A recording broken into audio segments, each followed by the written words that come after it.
Seat is relatively new to the SUV market, but its first effort, the Ateca, rose to be one of our favourite cars in its class.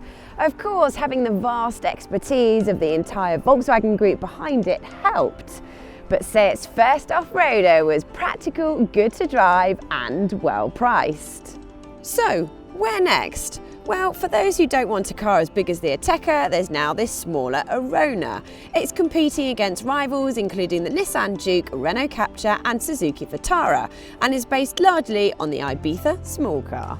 Can the Arona match the success of the Ateca then? In this review, we'll tell you what it's like to drive, what it's like inside, and how easy it is to live with.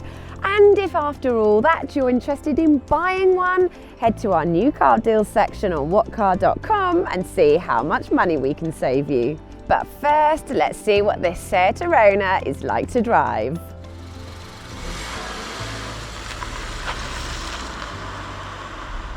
The Arona's engine range kicks off with two versions of a 1 litre petrol. One has 94 brake horsepower and the other 114. Or there's a more powerful 1.5 litre petrol which has 148 brake horsepower.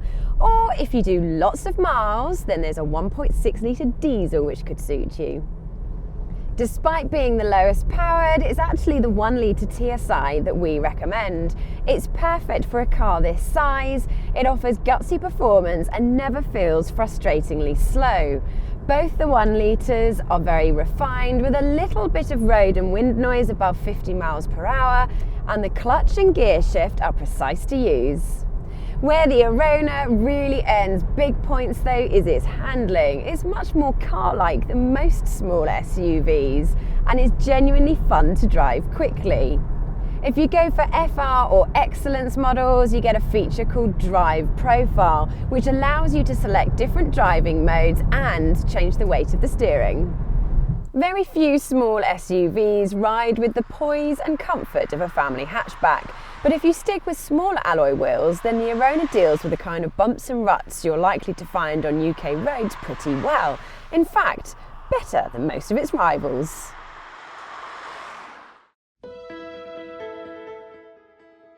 You should be able to get comfortable in the Seat Arona because there's plenty of adjustment in the seat and steering wheel, plus the pedals line up perfectly. This raised up driving position gives a great forward view of the road. Unfortunately, the heavily styled rear end certainly hinders the view out the back, especially when you're trying to park. Thankfully though, you do get parking sensors as standard on all models above SE. If you'd like a reversing camera and front sensors, then you'll have to go for the Excellence Luxe model. Now, if you've spent any time in the new Ibiza, you will recognise this dashboard because the two are virtually identical. There's quite a lot of hard, scratchy plastic on show, but it does feel well put together. All cars get an infotainment touchscreen which ranges from 5-inch to 8-inch when you go from SE to SE technology. This bigger screen is bright, easy to navigate and responds quickly. In fact, this is one of the best systems in its class, although we would still prefer a rotary controller instead of doing everything by touch.